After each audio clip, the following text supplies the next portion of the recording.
안녕하세요. 대업에서 조선부터 방산 또 에너지 관련된 업종을 담당하는 멘토 황대근입니다. 자, 오늘은 이 포스코 스틸리온 함께 살펴보려고 합니다.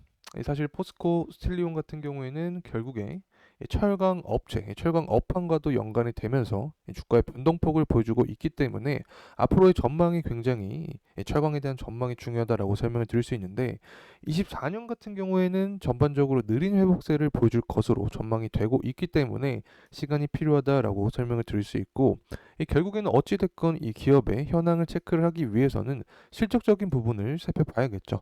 자, 그래서 실적을 통해서 기업의 현황을 먼저 체크를 해보고 언제 이 회복세가 강하게 나타날지 알아보도록 하겠습니다. 그리고 가격적인 부분이죠. 이 기술적인 분석을 통해서 앞으로 이 주가의 흐름까지 파악을 해보겠습니다.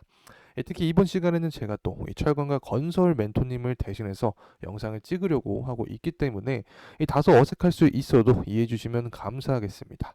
그리고 저희 대기업 정말 다양한 전문가들이 이 각각의 업종 분야에서 하루하루 정말 열심히 분석하면서 이 차별성 있는 정보를 제공하고 있으니까 많은 관심 부탁드립니다. 자, 우선은 이 실적적인 측면을 조금 가시화하려고 표를 가져와 봤는데 이 매출액 같은 경우에는 20년에 이 급격한 상승을 보여주긴 했습니다.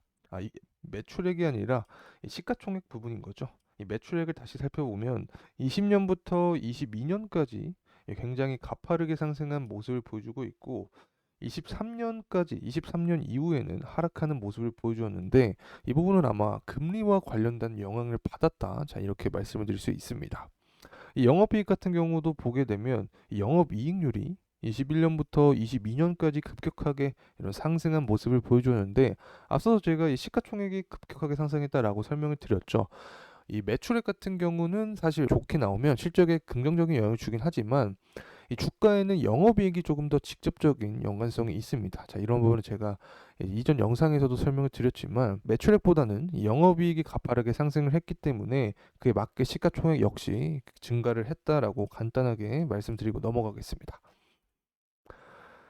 자, 그리고 기준금리, 중국의 금리 표인데 2020년부터 2024년까지 계단식으로 하락하는 모습을 보여주고 있습니다. 이렇게 금리를 계속 내리고 있는 부분은 결국에 이 경제를 성장시키기 위해서, 이 경제를 다시 살리기 위해서죠. 이 중국 같은 경우에는 부동산 경기가 악화가 되면서 계속해서 경제 상황에서 문제점을 보여주고 있는 상황인데 현재 같은 경우는 이 중국이 금리를 전격 인하를 했다. 결국에는 유동성을 늘려서 이 경기를 회복시키기 위한 하나의 전략인 거죠. 그래서 디플레이션이 우려가 되기 때문에 이 기준금리를 6개월 만에 전격 인하를 하였고 제가 기억을 하는 수치는 대략적으로 0.25%이 포인트 가량 이 금리를 인하한 모습을 보여줬는데 자, 이 부분을 통해서 결국에는 이 중국 정부의 어떤 의지를 파악할 수 있다. 중국 경제를 살리기 위한 그런 의지를 우리가 볼 수 있는 부분이고 부동산으로 시작한 도미노 효과였기 때문에 이 부동산 가격의 변화가 굉장히 중요하다라고 설명을 드릴 수 있는데 우리나라 같은 경우도 경제 구조를 살펴보게 되면 이 수출업 아니면 이 국내 부동산업 이 크게 두 가지로 이 경제가 이루어지고 있는데 이 중국도 비슷한 입장이죠 사실.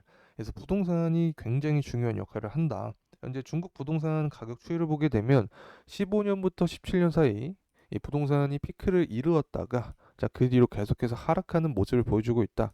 그에 맞춰서 중국 경제 역시 악화된 모습이다. 때문에 금리 인하를 시행을 하면서 유동성을 이 시장에 공급을 해주고 부동산 경기를 먼저 활성화시키면서 전반적인 중국 경제를 도약을 위한 그런 발판을 마련하고 있다라고 설명을 드릴 수 있습니다.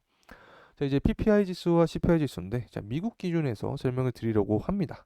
앞서서 제가 금리 같은 경우 이 철강 산업에 굉장히 직접적인 영향을 미친다라고 설명을 드렸는데 현재 이 CPI와 PPI 지수 자체가 예측치보다 더 상향된 모습을 기록을 해주고 있습니다. 특히 CPI 지수가 상승을 하면 인플레이션 고착화, 자, 이 부분에 대한 우려감 때문에 다시 한번 금리 인상에 대한 이 기조가 시장에 확산이 되는 거죠. 자, 그렇기 때문에 이 부분이 주가방 압력으로 작용을 할 수 있는 거고, 자, 현재 이 고용적인 측면이나 이 미국 경제를 살펴봤을 때 호재인 상태가 지속이 되고 있기 때문에 PPI 지수, CPI 지수 모두 상승하는 모습을 보여주고 있고, 특히 PPI 지수 같은 경우에는 CPI 지수에 선행이 되죠. 이 생산자가 어떤 물건을 결국에 만들어서 소비자에게 전가하는 그런 구조적인 측면을 갖고 있는 건데 자, 비용적인 측면이 증가를 하면 생산자는 그에 맞게 소비자에게 판매를 진행을 할 때 더 비싸게 팔게 되기 때문에 이 CPI 지수는 자동적으로 상승하는 모습을 보여주겠죠. 그래서 CPI 지수가 상승하면 인플레이션 고착화 그리고 금리 인상에 대한 우려감이 시장에 확산이 된다. 자, 이렇게 설명을 드립니다. 자, 이제 가격적인 측면 알아보도록 하겠습니다. 현재의 가격은 49,450원의 가격대를 형성을 해주고 있습니다. 이 매물대는 7만 원 구간에 굉장히 많이 쌓여 있는 모습이죠.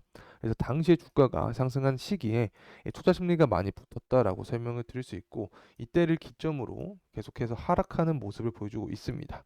그래서 앞서서도 말씀을 드렸지만 이 중국의 이 경제 회복세가 가시화되거나 글로벌적인 금리 인하에 대한 기대감 시장에 확산이 되면 이 관련된 모멘텀을 받으면서 주가가 상승할 수 있다. 자, 이렇게 설명을 드릴 수 있고, 앞으로의 상승 추세로 전환을 하기 위해서는 결국에 주봉상 11선 위에서 놓여 있으면서 주가가 상승해주는 모습이 나와야 됩니다.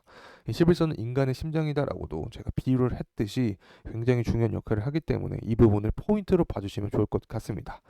자, 이상으로 이 포스코 스틸리온에 대한 영상 마무리하겠습니다. 더 정확한 가격대 그리고 이 추후 관련된 이슈들은 더 자세하게 이 다음 영상에서 다루겠습니다. 끝까지 시청해주신 모든 분들께 진심으로 감사의 말씀드립니다. 감사합니다.